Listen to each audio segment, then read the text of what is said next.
Dear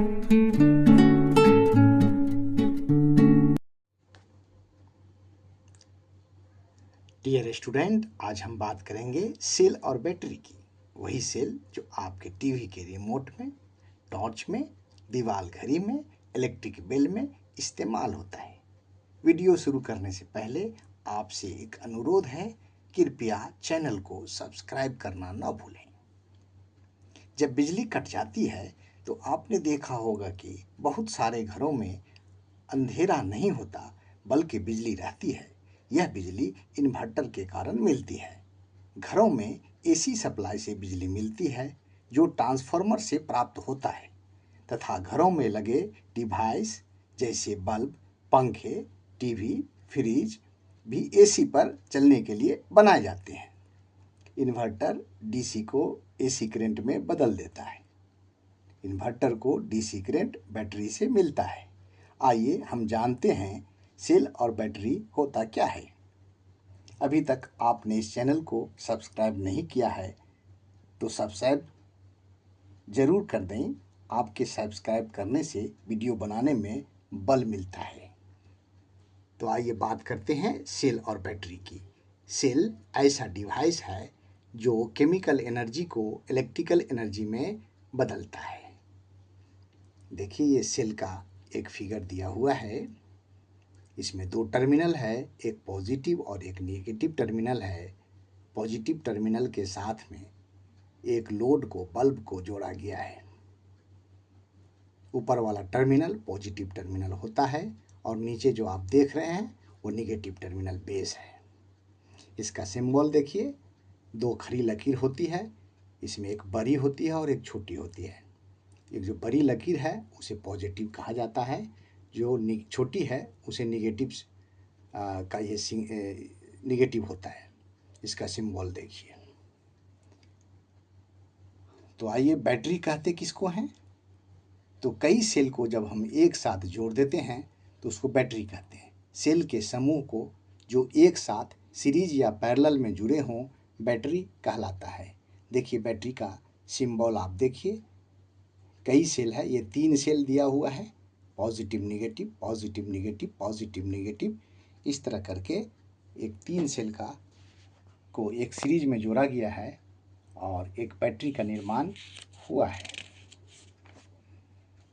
आइए हम जानते हैं कि केमिकल एक्शन के द्वारा ईएमएफ कैसे प्रोड्यूस होता है। तो देखिए, कंटेनर है। इस कंटेनर में एक लिक्विड डाला गया है जिसे इलेक्ट्रोलाइट कहते हैं। इसमें 2 प्लेट है, एक को पॉजिटिव बोलते हैं और एक निगेटिव प्लेट है। पॉजिटिव प्लेट के साथ में और निगेटिव के बीच में एक रेसिस्टेंस को, लोड को जोड़ा गया है। पॉजिटिव प्लेट को एनोड भी कहा जाता है और निगेटिव प्लेट को कैथोड भी कहा जाता है। इस मेथड में 2 अलग अलग मेटल के रॉड, जिन्हें इलेक्ट्रोड या एलिमेंट कहते हैं, लिक्विड में डुबाते हैं। इस लिक्विड को इलेक्ट्रोलाइट कहते हैं। जब 2 इलेक्ट्रोलाइट को वायर से जोड़ा जाता है तब इलेक्ट्रोलाइट के अंदर केमिकल रिएक्शन होता है, जिससे 2 इलेक्ट्रोड के बीच पोटेंशियल डिफरेंस पैदा हो जाता है, जिसकी वजह से बाहरी सर्किट से जुड़ी वायर में करंट बहना शुरू हो जाता है। इसी डिवाइस को सेल कहते हैं।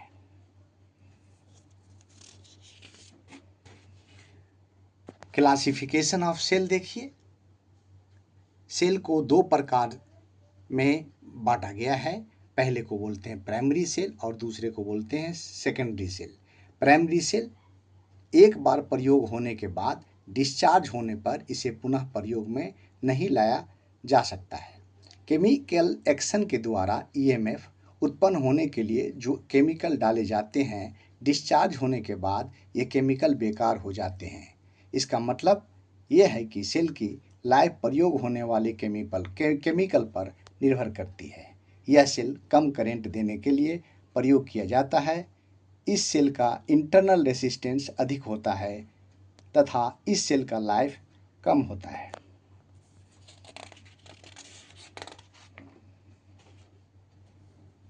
आमतौर पर जो प्राइमरी सेल प्रयोग होता है उसमें है voltaic cell, Daniel cell, Leclanche cell और ट्राई सेल। आइए बात करते हैं सेकेंडरी सेल की। सेकेंडरी सेल वे सेल होते हैं जिसे पहले एक्सटर्नल सोर्स से चार्ज किया जाता है। ये सेल इलेक्ट्रिक एनर्जी को केमिकल एनर्जी के फॉर्म में कलेक्ट करते हैं और बाद में इसे इलेक्ट्रिक करंट के फॉर्म में सर्किट को बाहर देते हैं। जब सेल डिस्चार्ज हो जाता है तब इसे चार्ज करके दोबारा से इलेक्ट्रिक एनर्जी सर्किट को देती है। इस सेल का प्रयोग हाई करंट देने के लिए होता है। इसका इंटरनल रेसिस्टेंस कम होता है और इस सेल्स की आयु अधिक होती है। आम प्रयोग में होने वाले सेकेंडरी सेल हैं lead acid cell, nickel iron cell, nickel cadmium cell और निकेल आयरन सेल ETC। अगर ये वीडियो आपको अच्छी लगी हो तो कृपया लाइक और सब्सक्राइब करना न भूलें।